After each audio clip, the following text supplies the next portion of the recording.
শুভ সকাল বন্ধুরা, এখন বাজে হচ্ছে 8টা। আর এই যে রেডি হয়ে গেছি, যাবো একটু বাজারে।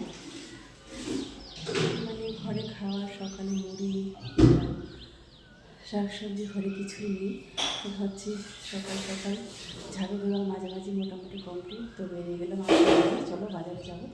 আর একটু দেরি হলে কী বলতো, রোদটা উঠে যাবে আর কি। এখনই সকাল, মানে সকাল হতে হতেই রোদটা উঠে যায়, একটু বেলা হলে পরে আরও বাইরে যাওয়া যাবে না। তাই ভাবলাম চলো সকাল সকাল চলে যাই। তো এই তো চলে এলাম, এবারে হচ্ছে রান্নাঘরে। তো আজকালকে কদিন ধরে ভাবছি একটু পায়েস রান্না করব, রান্না করে সবাইকে খেতে দেব। মা আছে আর এরাও দুজনে খুব পছন্দ করে পায়েসটা খেতে, তাই সেটাই ভাবছিলাম আজকে একটু রান্না করে দেব। তাই 2-3 দিন ধরে হচ্ছে দুধটা জমিয়ে রেখেছি। আর এই তো সকাল সকাল রিয়া হচ্ছে 1 গ্লাস ছাতু জলে গুলে নিল। ছাতুগুলো অবশ্য অনেক দিনের ছিল, একটা প্যাকেট ছিল, সেটা আমি খুঁজে পাইনি, আর ও আবার কাল থেকে খুঁজে খুঁজে পেয়েছি। তো সেটাই এখন খাওয়ার জন্য গুলছি। সকাল সকালেও এমনিতেই কোনো কিছু খেতে চায় না, তবে এই ছাতুটা একটু খাচ্ছে বাধ্য হয়ে। এই তো এটা দুধ আছে, আর হচ্ছে আরও আছে একটাই, ওটা দুটা মিলে জমাবো।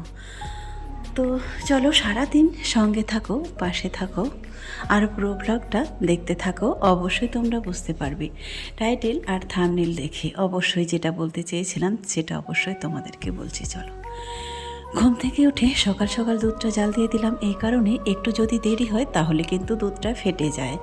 আর দুধটা ফেটে গেলে এমনিতেই তো ওরা দুধটা খেতে চায় না, ফেটে গেলে ওটা আরও খেতে চাইবে না। সব কাজ কমপ্লিট করে স্নান করে এই তো তারপরে চলে গিয়েছিলাম বাজারে। বাজার থেকে এসেই ওই যে মাকে সবজিগুলো দিয়েছি, শাকগুলো ছাড়ানোর জন্য। চালও ছিল না ঘরে, চালটাও নিয়ে এলাম, আর শাক সবজি বিশেষ করে নিয়েছি। আজকে তেমন কোনো বাজার ছিলই না, বিশেষ করে চালটার জন্য গিয়েছিলাম। আর এই তো একটা হচ্ছে বকফুল, লঙ্কাটা বেশি বেশি বেশি করে নিয়েছি, কারণ সকাল সকাল যখন আড়তের লঙ্কাটা পেয়েছিলাম সেটা একটু কম দামে পাওয়া যায়, তো সেটাই নিয়েছিলাম। তো এই সব গ্রামের শাক সবজি যা কিছু আছে, এই শাকটা কিন্তু 5 টাকা করে আটি নিয়েছি। এগুলো কিন্তু বাড়িতে আমাদের এমনিতেই চাষ হয়, বাবার বাড়িতেও হয়, আমার নিজের বাড়িতেও হতো। এই তো গত 10 বছর হলো সমস্ত কিছু ছেড়ে দিয়ে বাচ্চার পেছনে ছুটতে আছি। বাচ্চা মানুষ করার জন্য হয়তো নিজের অর্ধেকটা জীবনই দিয়ে দিলাম। শুধু একটাই আশা ছিল, একটাই স্বপ্ন ছিল, বাচ্চাগুলোকে মানুষের মতো মানুষ করব। সেই স্বপ্ন নিয়েও যেন এই প্রান্ত থেকে ও প্রান্ত ছুটেছিলাম। অনেক তো হলো, কেটে গেল প্রায় মোটামুটি 10টা বছর, তাই না? যাই হোক, তো যে স্বপ্নটা নিয়ে এসেছিলাম সেটা আশা করি আমার মতো করে আমি পূরণ করতে পেরেছি। আমার যে স্বপ্ন ছিল সেই লক্ষ্যে হয়তো পৌঁছে গেছি। আমি এটাই মনে করব, হবে কিছু বাকি থাকলেও হয়তো পৌঁছে গেছি। যেই পর্যন্ত এসেছি, যেটার লোকের কাছ থেকে শুনেছিলাম আর যেটাই বা আমাকে বলেছিল, তবে সেটা আমি পার করে এসেছি। তাই নিজেকে বাহবা দিতেই হয়। তবে নিজেকে বাহবা দিব না কি বলবো আমি সেটাই বুঝতে পারছি না। তবে হ্যাঁ, একটাই কথা বলবো, আমি পেরেছি। তবে এই গত 10 বছরের লড়াই যখন উত্তীর্ণ হতে পেরেছি আর একটা জায়গায়ও পৌঁছতে পেরেছি, তারপরে আর নিজেকে কি ভাবা যায় বলো? নিজেকে তো সবসময় বড় মনে করি। আমি হারবো না, আমি হেরে যাব না, আমি পারছি, আমি পারবই, আমি লড়ছি, তাই না? এইরকম হচ্ছে একটা কথা। নিজেকে কখনোই নিজের কাছে ছোট মনে করি না, আর ছোট মোটো কাজগুলো দেখে আর বড় বড় দুঃখগুলোকে দেখে কোনোদিনও ভেঙে পড়িনি। এই তো তারপরে হচ্ছে বাজার থেকে নিয়ে এসেছিলাম একটা তরমুজ। বন্ধুরা এখন বাজে হচ্ছে 1টা। বাজার থেকে তো অনেকক্ষণ এসেছি, দেখেছো সব কিছু গোছানো কমপ্লিট করে মুড়ি খেলাম। মুড়ি টুড়ি খেয়ে দিয়ে একটু শুয়েছিলাম। আজকে তো শনিবার, আজকে কারোর পরীক্ষাও নেই, স্কুলও নেই, কিছুই নেই, সবাই বাড়িতেই আছে। কালকে রবিবার, ছুটির দিনে সবার ছুটি হলেও কিন্তু যারা টিউশন করে তাদের কিন্তু ছুটি হয় না, তাই না?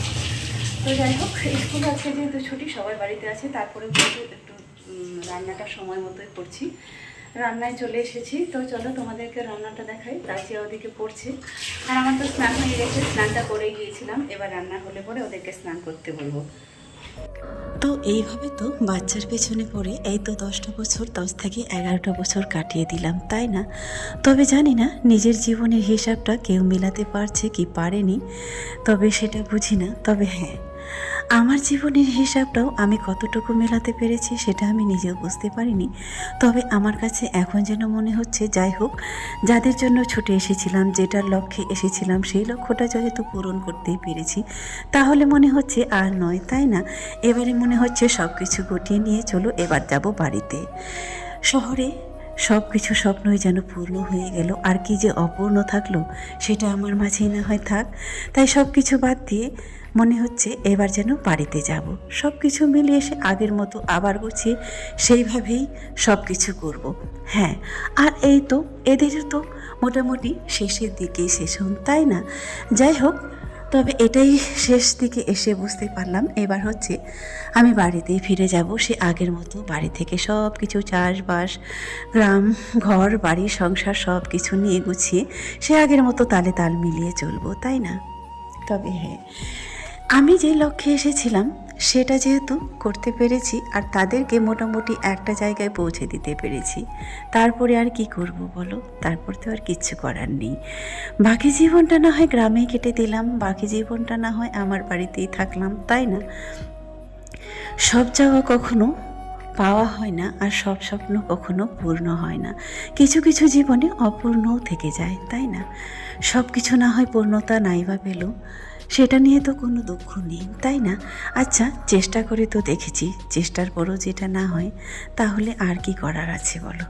সব কিছু মিলিয়ে যেন জীবনের একটা ঝড় চলে গেল, শেষ প্রান্তে এসে যেন থামানো উচিত, একটু যেন থেমে যাই। এই সময়টা এসে যেন আমার এটাই মনে হলো। তাছাড়া এই শহরে আমার কোনো কিছুই নেই, কেউ নেই, না আছে নিজস্ব কোনো বাড়ি, না নিজস্ব কোনো আত্মীয় স্বজন, না আশেপাশে কেউ বা নিজের আপনজন, তাই না? তাই শেষ সময়টা না হয় আপনজনদের পাশে কাটিয়ে দেব। হয়তো একটু সমস্যা হলেও আমি কাউকে ডাকতে পারি না, হয়তো কাউকে বলতে পারি না। এখন মনে হচ্ছে বাড়ির সামনে কিংবা বাড়িতে থাকলে হয়তো যারা আপনজন তারা না আসলেও হয়তো যারা পাড়াপড়শি তারাই হয়তো বিপদের সময় ছুটে আসবে, আর আসে অনেক সময়। তো ওই যে যেমন তোমার ব্যবহার হবে তেমনি তো তোমার পরিচয়টাও পাওয়া যাবে, তাই না? অনেক সময় দেখবে আপন মানুষগুলো পর হয়ে যায়, আর পর মানুষগুলো অনেক সময় আপন হয়ে যায়। পর মানুষগুলো যদি আজকে আপন না হতো তাহলে কিন্তু 10 থেকে 11টা বছর এই শহরে কাটানো সম্ভব হতো না। হ্যাঁ, অনেক কিছু হারিয়েছি লাইফে, অনেক কিছু পেয়েছি, যেগুলো হারিয়েছি সেগুলোর জন্য কিন্তু কোনোদিনও আফসোস হয়নি আর আফসোস করিনি। জীবন থেকে কি চলে গেল, নতুন করে কি পেলাম সেটা হচ্ছে কথা। যেটা নতুন করে পেলাম, যেটা পাওয়ার সেটা পেলে আর কিছু পেছন দিকে তাকানোর কোনো প্রয়োজনই পড়ে না, তাই না? চলো, কথা বলতে বলতে কিন্তু সমস্ত কিছু মোটামুটি কমপ্লিট, রান্নাবান্নার শেষের দিকে। এই শাকটা তো তোমরা প্রায় চেনো আর সবাই জানো, তবে যেহেতু ভয়েসটা তার পরের দিনে দিচ্ছি, তো এই শাকটা একটু যেন খেতে তিতা তিতা মনে হচ্ছিল। আমি তো অনেকবারই বলেছি, মেদিনীপুরে মন মতো করে শাকসবজি কোনো কিছুই পাওয়া যায় না। আমার রান্নার দিকে হচ্ছিল, কমপ্লিট হয়নি, কিছুটা বাকি ছিল। তারপরে রিয়া হচ্ছে এই তো রাজিয়াকে খাইয়ে দিচ্ছিল, সে যাবে স্কুল, তার পরীক্ষা চলছে।